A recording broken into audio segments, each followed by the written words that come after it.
Hey guys, welcome to Marcus Loves Movies. My name is Marcus Lee and welcome to my Spider-Man No Way Home movie reaction, review, discussion. It is finally here. I feel like we've been waiting for this movie for a very, very, very long time, and I'm one of the lucky ones who was able to watch it today. So I'm here to tell you my thoughts and feelings about it. I must admit, I was a little bit nervous going into this movie because I was getting some Tobey Maguire Spider-Man 3 vibes about it. You remember that third Tobey Maguire Spider-Man movie where we just had Spider-Man 2 with Dr. Octopus as the main antagonist, and that movie was fantastic. And then they said, hey, with Spider-Man 3, we're really going to up the ante. We're going to have more antagonists in it. It's going to be bigger, better, and, you know, loads more drama, loads more action. And I was really excited for that movie for a long time. And then when I went in, I was disappointed. It was a letdown. So I started getting vibes with this third Tom Holland Spider-Man movie that, yeah, you know, Far From Home was really, really good. And now we're being promised No Way Home, more baddies, more action, more drama. Are they trying to pack in too much? Well, breaking news. This movie does not disappoint. This movie was absolutely fantastic. Really, really enjoyed this film. So let me tell you a bit more about it. We've now entered a world where everybody now knows the true identity of Spider-Man after the events of Far From Home, where Mysterio lets the cat out of the bag. So everybody now knows that Spider-Man is Peter Parker. Peter Parker is Spider-Man. So Peter's having to go about his life with everyone knowing who he is. Some people think he's a hero. Some people think he's a villain. He's trying to go to university and do his thing. And some people are snapping him on their phones thinking, hey, you're a great guy. Other people are throwing bricks at him. They know where he lives. They're pouring paint on his Spider-Man suit. He's not having the best of times. Not only has his life been affected, but the lives of those around him who he loves are also being spoilt. So his girlfriend, his best mate, his Aunt May, Happy is in the mix. Happy's happiness is being affected. Everyone's being affected because they're connected to the man who is Spider-Man. So Peter decides, you know what?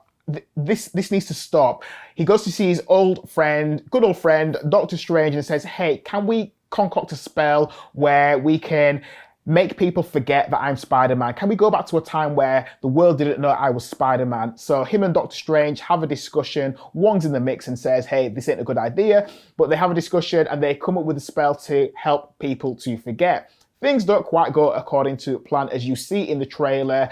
The spell gets messed up, and what happens is a portal to the multiverse is opened, and then people from other multiverses enter Peter's world and they mess things up, and this is where we get our movie. So we get a bunch of antagonists. So enter stage left, Dr. Octopus.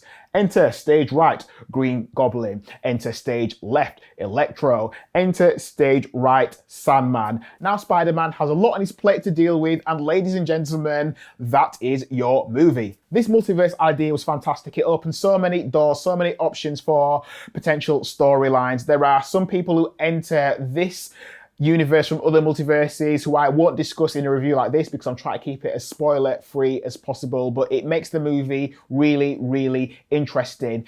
I think this is a fantastic superhero movie. Definitely one of the best superhero movies we've got this year. Because the multiverse is a clever idea and the movie is clever, you get the feeling that the movie knows it's clever and it starts winking to itself saying, hey, look what we did there. Aren't we clever? Laugh at that. That's clever, isn't it?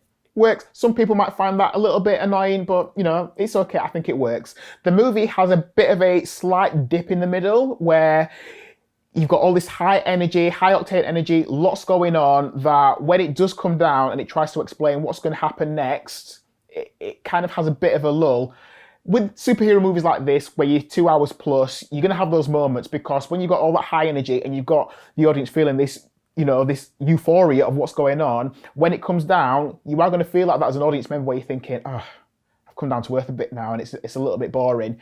I didn't mind it so much, but there is a bit of a lull in the middle of the movie. Clever cinematography isn't the first thing that often comes to mind when you think about blockbuster superhero movies like this, because it's big screen entertainment, it's CGI galore, there's a ton of explosions, and you're not often thinking about clever camera work. But there was a shot early on in the film that I really liked. It involves Peter coming back to see Aunt May in her apartment to say, hey, the world has found out that I am Spider-Man. So it involves him and MJ, it involves Aunt May and Happy, and it's this long, unbroken take that kind of goes between conversations with Peter and MJ and Aunt May and Happy, and it's just this nice unbroken shot that moves around the apartment. I really liked it. I thought it was a really nice touch. There were some genuinely nice surprises that happened in the film that weren't given away by the trailer. The cinema that I was in, there was some genuine gasps from the audience where people were like, oh, I can't believe that happened. I never saw that coming. And that was really nice. It was nice to watch it with some real Spider-Man fans. And that's a real positive,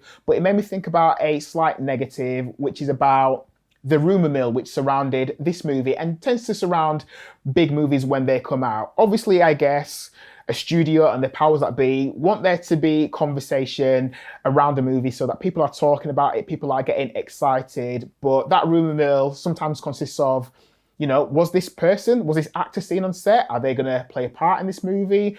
Are rumors about this storyline going to happen? You know, so there's all of that stuff going on. But I kind of think if there wasn't that rumor mill and I'd gone in to see this movie without hearing some of those rumors and seeing things on screen, and I was genuinely surprised for the first time, I probably would have enjoyed this movie a little bit more. I would have been taken aback by things a little bit more. So sometimes knowing little bits of information about things that could or couldn't happen in a movie can sometimes take away a little bit of the joy away from you. It's a small criticism, but yeah, the rumor mill. If you can avoid trailers, and I know we live in a world where we don't avoid trailers, we like to see trailers, and I even do trailer reactions, but if you can avoid a trailer where you can, or you can avoid the rumor mill where you can, it just allows you to go in to see the movie and enjoy it a lot more and be taken aback and be taken by surprise by certain things that happen on screen when they happen. I think Spider-Man No Way Home is a great way to end 2021 in terms of great things that we could have watched at the cinema. Obviously, we've got other movies like The Matrix, the fourth Matrix movie coming out. We've got the Kingsman movie coming out, and there's a host of other films coming out as well. But this was a really nice way to end the year. And it makes me excited about the future of these characters. Where do we go from here? Not a spoiler, but I will say stay tuned after the credits roll because we're going to get a couple of scenes. It's no surprise. Whenever it's a Marvel Sony movie, you know you're going to get some end credits as well. So stay tuned. But I'm really excited about the future of these characters. It was a genuinely enjoyable movie and I'm looking forward to watching it for a second time very soon. So my official Marcus Loves Movies rating for Spider-Man No Way Home is, mini drum roll, 4.5 stars. So I'm really glad I got to see the movie. I'm glad that no one spoiled it for me on social media. I'm almost tempted to do a spoiler review as well because there is so much to discuss about this movie that I've not even touched on. We'll see. But I would love to know what you think about this movie. If you've already seen Spider-Man No Way Home or how you feel about going to see this movie if you're not able to see it as quickly as I've been able to see it. So let us know what you think in the comment section. Whilst you're here, can I ask you to give this video a thumbs up? Give it a like, and if you like your movie reactions, reviews, trailer reactions, film discussion, all of that good movie-related stuff, can I encourage you to subscribe to Marcus Loves Movies? Do that by hitting the subscribe button and also hit the notification bell so you're notified every time I release a brand new video. I would really appreciate your support. That could be your Christmas present to me. Support the channel. Would really appreciate that. Thanks for watching the review. Stay tuned for the next video, and I hope to see you again soon. So until then, take care, and one more time, thanks for watching.